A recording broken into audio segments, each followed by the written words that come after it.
औज़ु बिल्लाहि मिनश शैतानिर रजीम बिस्मिल्लाहिर रहमानिर रहीम। शुरू अल्लाह के नाम से जो बड़ा मेहरबान और निहायत रहम वाला है।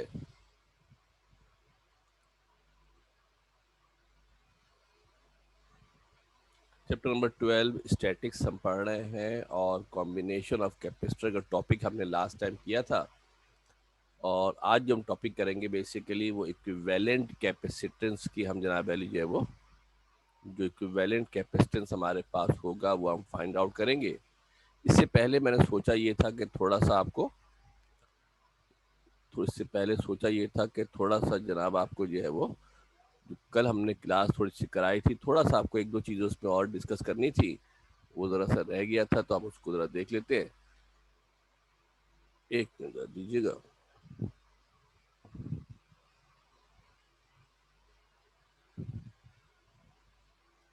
कॉम्बिनेशन ऑफ कैपेसिटर के हवाले से अगर आपको याद हो मेरे बेटा, तो हमने कुछ चीज़ें डिस्कस की थी कि पैरेलल कॉम्बिनेशन में क्या होता है और सीरीज कॉम्बिनेशन में क्या होता है। किया था हमने भाई कि पैरेलल कॉम्बिनेशन का हमने एक फार्मूला ड्राइव किया था और इसी तरीके से हमने सीरीज कॉम्बिनेशन का भी हमने एक फार्मूला जनाब जो था वो ड्राइव किया था। इससे रिलेटेड छोटे से एक दो फार्मूले आपको न्यूमेरिकल करवाना चाह रहा हूँ, ताकि थोड़ा सा आपको ये आइडिया हो जाए, कॉन्सेप्ट हो जाए कि इसका नतीजा एमसीक्यूज के हवाले से क्या निकल सकता है। सवाल हमारे पास ये है, find the equivalent of three capacitors of 20 microfarad, 30 microfarad and 60 microfarad when they are connected number 1 in parallel number 2 in series। Numerical तो हमने बहुत सारे करने हैं, इंशाल्लाह नेक्स्ट क्लासों में करेंगे। आज इसको सिर्फ कराने का मकसद ये है कि आपको इन फार्मूलों को कैसे इस्तेमाल करते हैं और इनसे हमें क्या कंक्लूजन निकल रहा है, ये भी ज़रा नोट कर लीजिएगा। तीन कैपेसिटर हैं, 20 माइक्रोफेराड के हैं, 30 माइक्रोफेराड का है, 60 माइक्रोफेराड का है। और हमने करना ये है मेरे बेटा कि हमने इनका इक्विवेलेंट कैपेसिटेंस हमने इसकी फाइंड आउट करनी है, मालूम करनी है। कब? एक जब वो पैरेलल में हो, नंबर टू जब वो पैरेलल में हो, दूसरा जब वो सीरीज में हो। गिवन क्या है हमारे पास? तीन हमारे पास कैपेसिटर है। C1 हमारे पास 20 माइक्रोफेराड है, C2 हमारे पास 30 माइक्रोफेराड है और C3 हमारे पास 60 माइक्रोफेराड है। C3 हमारे पास तीन है, हमारे पास C1 है, C2 है और C3 है। नाम दे दिया हमने, जो भी नाम देना चाहे, तो हमने C1 C2 C3 नाम दे दिए हैं। रिक्वायर्ड क्या है कि हमने क्या करना है, हमने इनका इक्विवेलेंट फाइंड आउट करना है, मालूम करना है। कब? इक्विवेलेंट ऑफ सीरीज, सीई नाम होता है इक्विवेलेंट का। और हमने इक्विवेलेंट मालूम करना है पैरेलल का। दोनों के हमने इक्विवेलेंट मालूम करने हैं। तवज्जो से देखिएगा, जब हम पैरेलल की बात करते हैं तो आपको याद होगा पैरेलल कॉम्बिनेशन में फार्मूला होता है क्या? पैरेलल कॉम्बिनेशन की जब बात करते हैं तो सीई बराबर होता है C1 प्लस C2 के। इन पैरेलल कॉम्बिनेशन सीई बराबर किसके होता है? C1 प्लस C2 के बराबर होता है। किसके बराबर होता है बेटा? C1 प्लस C2 के मेरे बेटा बराबर होता है। तो सीई, C1 की वैल्यू कितनी है? 20 है, C2 की वैल्यू 30 है, C3 की वैल्यू 60 है। इन तमाम को बेटा अगर ऐड करेंगे तो आंसर आ गया 110। कितना आ गया? 110 माइक्रोफेराड हमारे पास आंसर आ गया है। और अगर आप तवज्जो देके गौर से ध्यान से देखें तो आपको ये नजर आ रहा है कि जो आंसर आया है वो इन सबसे बड़ा है। ये 20 का था, 30 का था, 60 का था। कंक्लूजन जो आपको समझाना चाह रहा हूँ, जिसके लिए न्यूमेरिकल मैंने कराया है, जो इसका मकसद ये है कि यहाँ पर अगर आप गौर से देखें तो इक्विवेलेंट कैपेसिटेंस, क्या मेरे बेटा, जो इक्विवेलेंट कैपेसिटेंस है वो इक्विवेलेंट कैपेसिटेंस क्या हो रही है? इंक्रीज हो रही है। क्या हो रही है मेरे बेटा? Equivalent capacitance increases in parallel combination. जब पैरेलल कॉम्बिनेशन की बात करेंगे, जब पैरेलल कॉम्बिनेशन की बात करेंगे तो पैरेलल कॉम्बिनेशन में जो इक्विवेलेंट कैपेसिटेंस होता है वो इंक्रीज कर जाता है, बढ़ जाता है। ख्याल रखना ध्यान में, ये एमसीक्यूज के अंदर पूछेंगे कि जब पैरेलल कॉम्बिनेशन था, ये एक 20 का था, एक 30 का था, एक 60 का था, तो क्या देखा आपने? इक्विवेलेंट कैपेसिटेंस इंक्रीज कर गई है, इक्विवेलेंट कैपेसिटेंस बढ़ गई है हमारे पास। अब इसका दूसरा पार्ट देख लेते हैं मेरे बेटा। इसका जो दूसरा पार्ट हमारे पास है उसमें हमने क्या करना है कि द इक्विवेलेंट ऑफ सीरीज। अब सीरीज का निकालना है इक्विवेलेंट। जब सीरीज का मेरे बेटा इक्विवेलेंट कैपेसिटेंस निकाली जाएगी तो क्या फार्मूला होता है मेरे बेटा? याद है? 1/CE is equal to 1/C1 plus 1/C2 plus 1/C3, ऐसे ही था भाई। जब सीरीज का इक्विवेलेंट निकालेंगे तो किसके बराबर होगा? 1/G, 1/C1 plus 1/C2 plus 1/C3 के बराबर होगा, ऐसे ही था ना भाई। क्या करेंगे?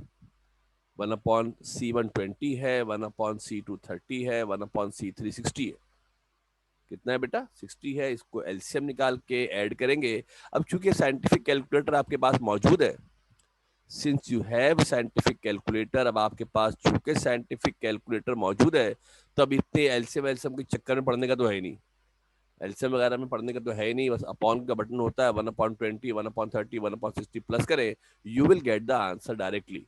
आपको डायरेक्टली मेरे बेटा जो आंसर है वो हासिल हो जाएगा, आपको डायरेक्टली आंसर मिल जाएगा, और ये आंसर आ जाएगा 1/10। कितना आंसर आएगा बेटा? जो आंसर हमारे पास आएगा वो 1/10 आंसर आएगा। ये 1/C का आंसर है। किसका आंसर है? ये 1/C का हमारे पास आंसर है, 1/10। इसका अगर रेसिप्रोकल कर ले, उल्टा कर दे बेटा का, तो ये तो 1/C है। तो सीई की वैल्यू कितनी आ जाएगी? 10 माइक्रोफेराड। कितनी आएगी? 10 माइक्रोफेराड आएगी। और एक इंटरेस्टिंग सी मजे की बात देखिए, क्या ये एक 20 का था, एक 30 का था, 60 का था, और जो आंसर आया वो इन तीनों से कम है। जो आंसर आया है वो आंसर इन तीनों से जनाब, जो आंसर आया है वो कम आंसर आया है। यानी हम कह सकते हैं, क्या कह सकते हैं? कि इक्विवेलेंट कैपेसिटेंस डिक्रीजेस। क्या मेरे बेटा? इक्विवेलेंट कैपेसिटेंस हमारे पास होती है, डिक्रीज करती है, decreases, decreases in series combination. अगर सीरीज में जोड़ा जाएगा तो सीरीज कॉम्बिनेशन के अंदर जो इक्विवेलेंट कैपेसिटेंस होगी वो डिक्रीज करती है, कम होती है। ये बात आपके जहन में होनी चाहिए, एमसीक्यूज के हवाले से इंपॉर्टेंट है कि सीरीज कॉम्बिनेशन के अंदर वैल्यू क्या होती है? कम हो जाती है इक्विवेलेंट। और पैरेलल कॉम्बिनेशन के अंदर क्या होता है? इक्विवेलेंट कैपेसिटेंस इंक्रीज कर जाती है, बढ़ जाती है। क्लियर है? कोई सवाल तो नहीं है इसके अंदर? कल का जो टॉपिक कराया था, थोड़ा इसलिए कि ये टॉपिक करा दिया है कि आपको जरा समझने में थोड़ी सी आसानी हो, आपको जरा समझने में थोड़ी सी आसानी हो। जो नेक्स्ट टॉपिक हम करने अब जा रहे हैं वो this is one of the most important topic. इस चैप्टर में 2 ही टॉपिक हैं जो एग्जामिनेशन पॉइंट ऑफ व्यू के लिहाज से इंपॉर्टेंट है। इन दोनों में एक दो टॉपिक आपके पास है जो आपके एग्जामिनेशन पॉइंट ऑफ व्यू के लिहाज से इंपॉर्टेंट है। द नेक्स्ट टॉपिक जो हम करने जा रहे हैं ये capacitance of parallel plate capacitor है, और ये बहुत इंपॉर्टेंट टॉपिक है। इस पूरे चैप्टर में याद करने के 2 ही टॉपिक है जो लॉन्ग क्वेश्चन के हवाले से, शॉर्ट के तो बहुत सारे हो सकते हैं, लॉन्ग के हवाले से एक टॉपिक जो ये पढ़ाने जा रहा हूँ। और इससे पहले हमने गॉसेस लॉ की एप्लीकेशन की थी, और उस एप्लीकेशन का तस्करा अभी यहाँ पर, उस एप्लीकेशन का तस्करा अभी आप देखेंगे कि यहाँ पर किस तरीके से आता है, वो भी आपको आना चाहिए। ओके जनाब, शुरू करते हैं बकायदा। Capacitance of a parallel plate capacitor, parallel plate capacitor की कैपेसिटेंस का फार्मूला ड्राइव करना है, और फिर देखना यह है कि ये किन फैक्टर्स पर डिपेंड करता है। कैपेसिटर आप जानते हैं कि 2 पैरेलल प्लेट्स पर मुश्तमिल होता है, जो उसके दरमियान मीडियम एयर भी हो सकता है, कुछ भी हो सकता है। Consider a parallel plate capacitor as shown in figure. Figure हमें दी गई है, जरा गौर से देखिएगा, तवज्जो से समझ ले, फिगर भी जरा तवज्जो से देख ले गौर करके। ये हमारे पास एक कैपेसिटर है, इसकी 2 प्लेटें हैं। एक प्लेट को हमने बैटरी के नेगेटिव टर्मिनल से और एक प्लेट को हमने बैटरी के पॉजिटिव टर्मिनल से हमने जोड़ दिया है। कुछ चार्ज प्लेट Q1 पर जमा होंगे, कुछ चार्ज प्लेट Q2 पर जमा होंगे। दोनों प्लेटों का एरिया बराबर है, और दोनों पर जमा होने वाले चार्जेस की तादाद भी बराबर होगी। दोनों पर जमा होने वाले चार्जेस की तादाद भी क्या होगी? बराबर होगी, इक्विवेलेंट होगी, सेम होगी। दोनों प्लेटों का दरमियानी डिस्टेंस डी है। प्लेटों का दरमियानी डिस्टेंस कितना है? डी है। और दरमियान में जो मीडियम हमारा है वो एयर है। मीडियम क्या है मेरे बेटा? एयर हमारा मीडियम है। चंद बातें हैं, जरा लिख लेते हैं, लेट कर लेते हैं। क्या मेरे बेटा? The area of each plate, her plate का जो एरिया है उसका नाम ए है।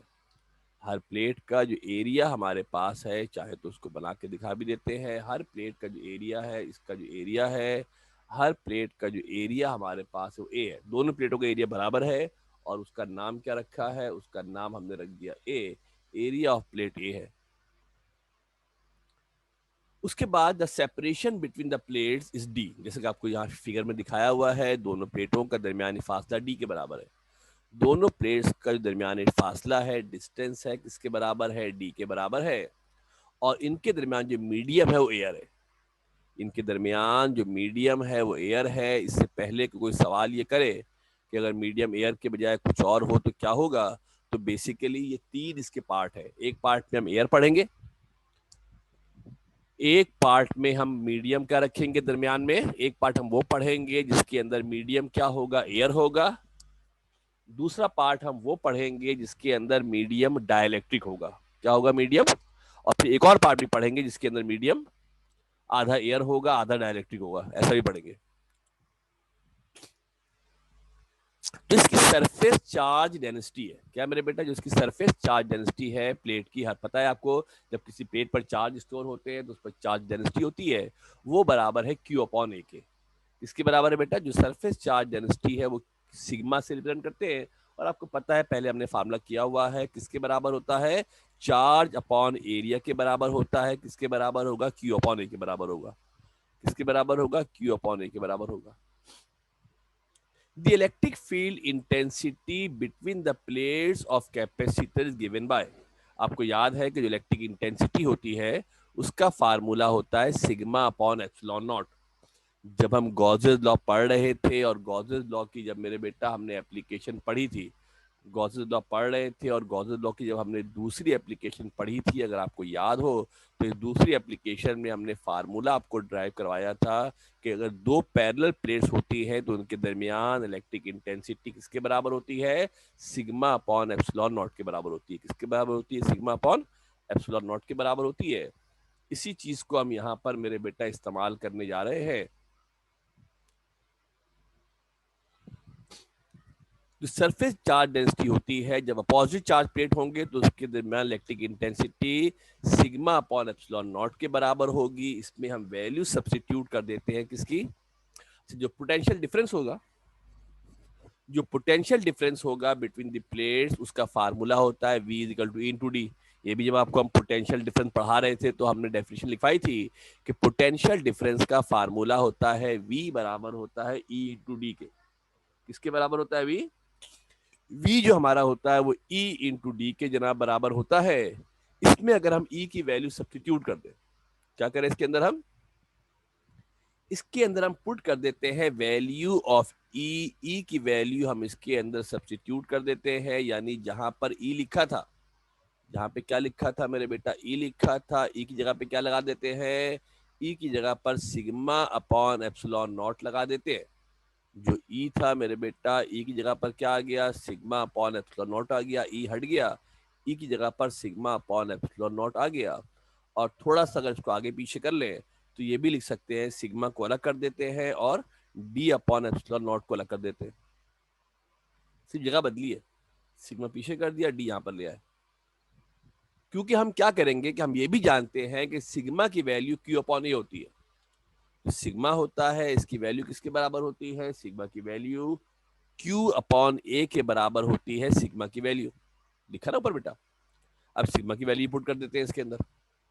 यानी जहां पर हमने क्या लिखा था, सिग्मा लिखा था, जहां पर मेरे बेटा हमने क्या लिखा था शहजादे, जहां पर हमने सिग्मा लिखा था, उस सिग्मा की जगह पर जो सिग्मा हमारा लिखा था, इस सिग्मा की जगह पर हम क्या लगा देते हैं, इस सिग्मा की जगह पर हम लगा देते हैं क्यू अपॉन ए।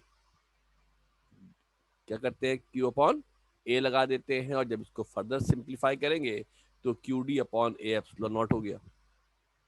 यहां से क्यू को अलग कर लेते हैं, यहां से क्यू को अलहदा कर लेते हैं, यहां से क्यू को सेपरेट कर लेते हैं, क्रॉस मल्टीप्लाई होगा, ए एप्सिलॉन नॉट जो डिवाइड हो रहा था दूसरी जानिब जाकर मल्टीप्लाई हो जाएगा वी के साथ। जो ए एप्सिलॉन नॉट डिवाइड हो रहा था वो दूसरी जानिब जाकर क्या होगा मेरे बेटा, मल्टीप्लाई हो जाएगा। और जो डी मेरे बेटा यहाँ मल्टीप्लाई हो रहा था वो दूसरी जानिब जाकर क्या हो जाएगा, डिवाइड हो जाएगा। जो डी होगा वो दूसरी जानिब जाकर डिवाइड हमारा हो जाएगा।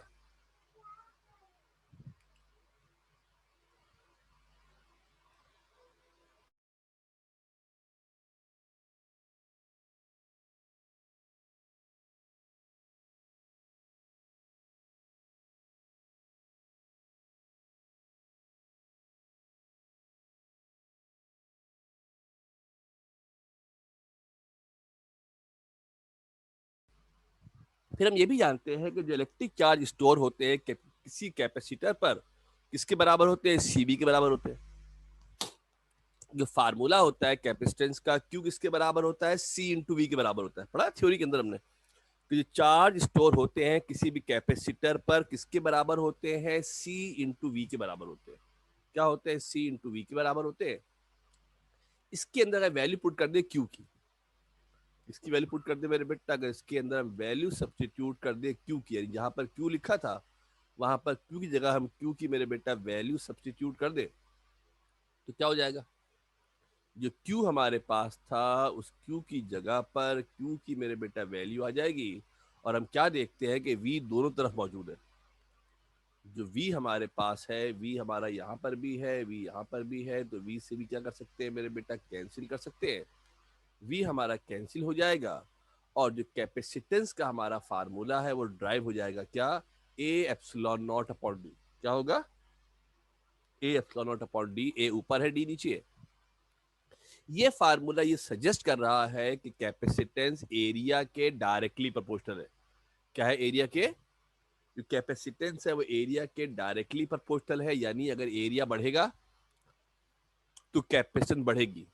कभी अगर आप वैसे भी देखेंगे तो जो कैपेसिटर बड़ी वैल्यूज के होते हैं, जो कैपेसिटर बड़ी वैल्यूज के होते हैं, जो कैपेसिटर बड़ी वैल्यूज के होते हैं, उनका साइज भी बड़ा होता है। जो छोटी वैल्यू के कैपेसिटर होते हैं उनके साइज भी क्या होते हैं? छोटे होते हैं। और साथ ही सी इनवर्सली प्रोपोर्शनल डी की होता है। अगर डी कम होगा तो कैपेसिटेंस, अगर डी कम होगा तो कैपेसिटेंस ज्यादा होगी। इनवर्सली है ना बेटा।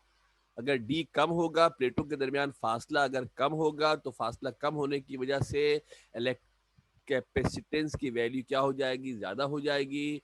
तो अबव इक्वेशन हमें ये बता रही है क्या? The above equation shows that capacitance increases with the increase in area of plates. The capacitance increases with the increase in area of plates and decreases in distance between the plates.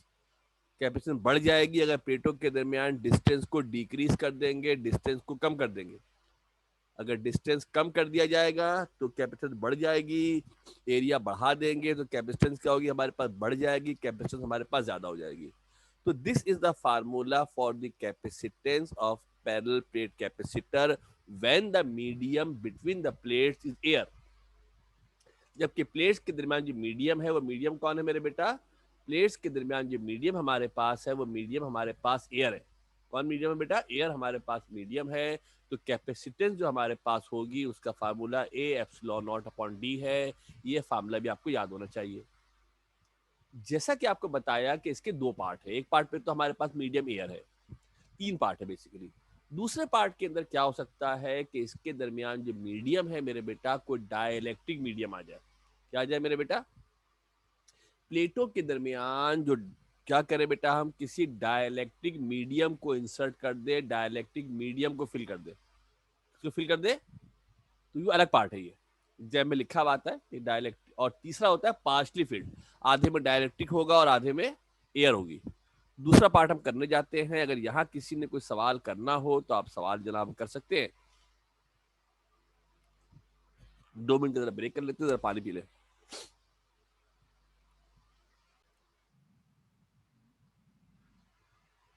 Someone has raised the hand. कौन था भाई?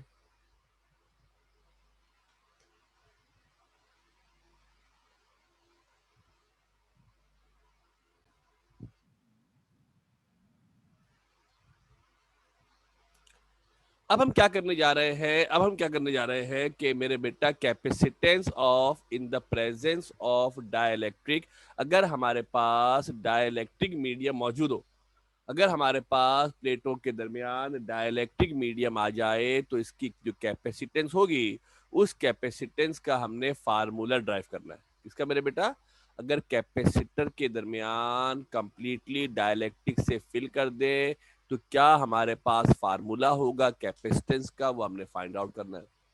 पहली बात आपको पता होना चाहिए कि डाइलेक्ट्रिक होते क्या है। Dielectric are basically insulating medium and non-conducting substances, they are bad conductor of electric current। ये करंट के बैड कंडक्टर होते हैं, इनमें करंट पास होता नहीं है। Dielectrics are capable of holding Dielectrics are capable of holding electric charges while emitting minimal energy in form of heat. ये ज्यादा बहुत ही कम एनर्जी ये रिलीज करते हैं, जो और ये एनर्जी जो रिलीज होती है वो भी हीट की फॉर्म में होती है। ये आमतौर पे एनर्जी को एब्जॉर्ब कर लेते हैं। The common example of dielectric include mica एक मटेरियल होता है, प्लास्टिक हो गया, पोर्सलिन हो गया, ठीक है जनाब, मेटल के ऑक्साइड होते हैं, गिलास होता है, ये सब हमारे पास डायलैक्ट्रिक मीडियम होते हैं। अब हम करने क्या जा रहे हैं, समझो जरा गौर से कि हम कैपेसिटर की प्लेटों के दरमियान एक डायलैक्ट्रिक मीडियम को इंसर्ट कर रहे हैं।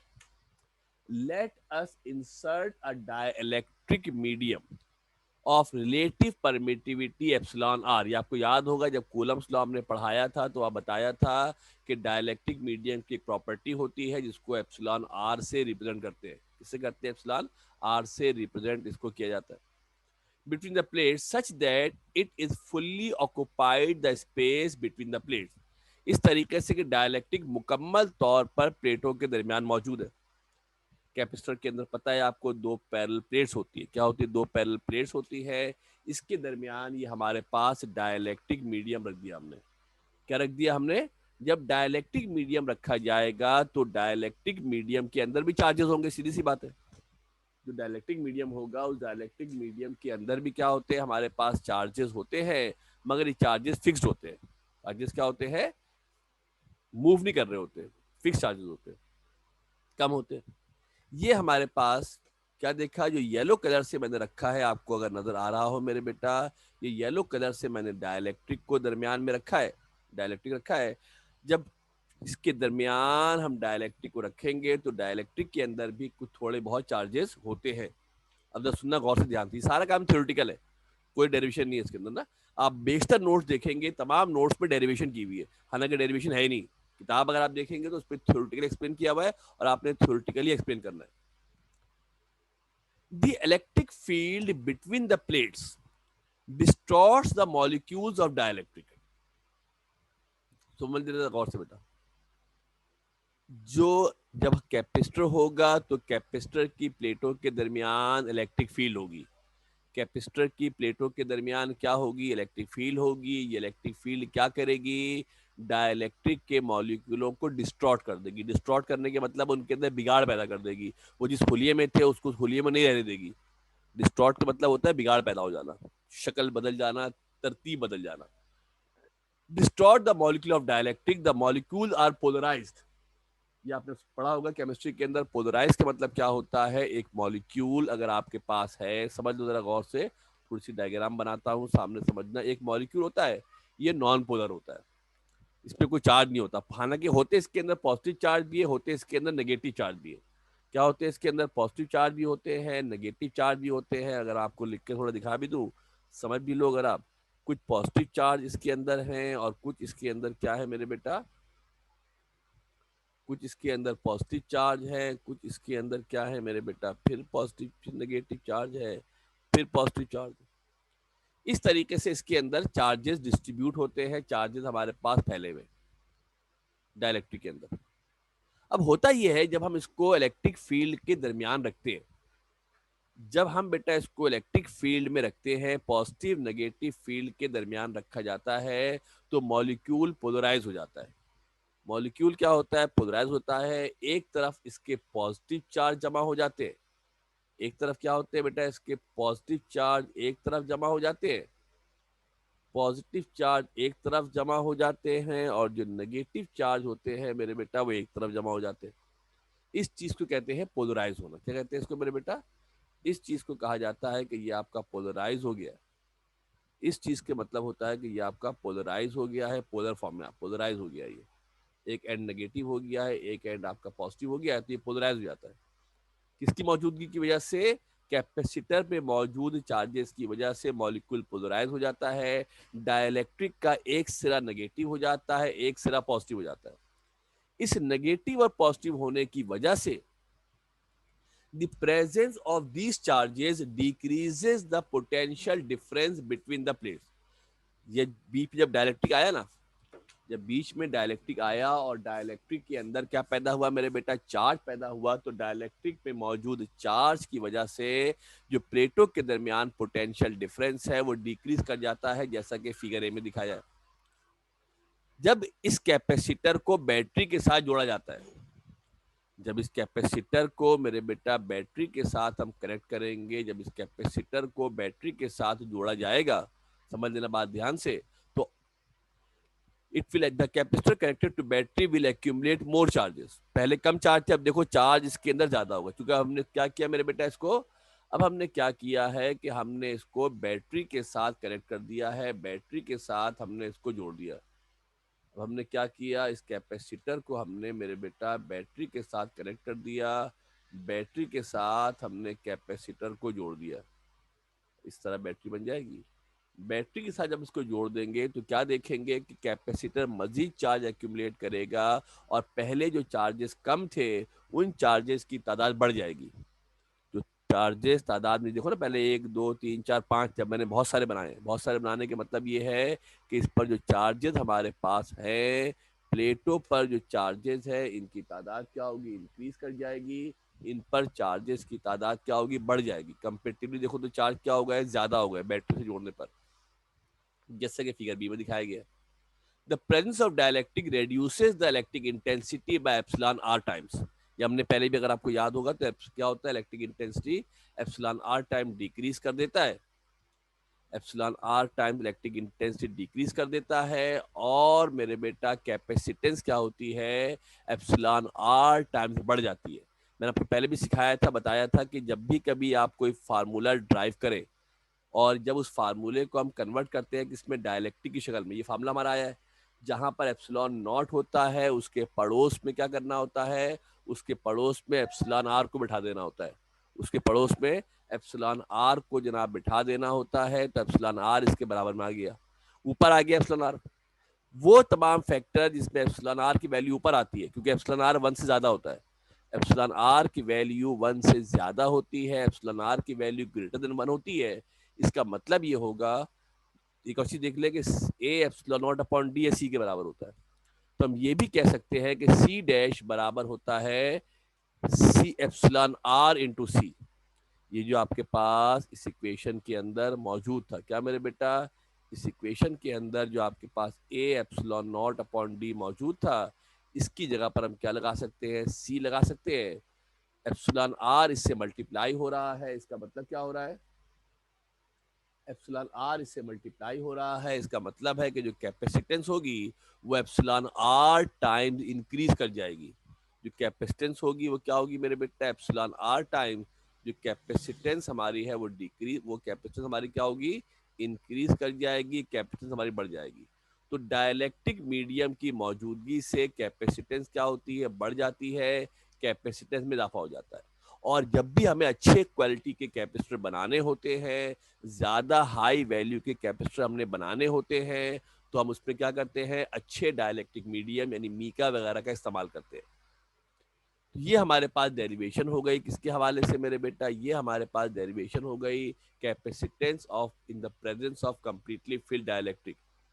In most of the notes अगर आप देखेंगे, हो सकता है सेंटर की भी नोट्स हो, किताब के अलावा, एक्सेप्ट किताब, बुक के अलावा, बुक के अलावा आप कहीं भी देखोगे मेरे बेटा, तो सब ने इसकी जगह पर डेरिवेशन की हुई है, सब ने इसकी जगह पर डेरिवेशन की हुई है, एक पैसे की एक्सप्लेनेशन नहीं है। डायरेक्ट डेरिवेशन करके एप्सिलॉन आर लगा के जो पिछली डेरिवेशन थी उसी को एप्सिलॉन आर लगा के दोबारा कर दिया। वो सही नहीं है, वो सही नहीं है।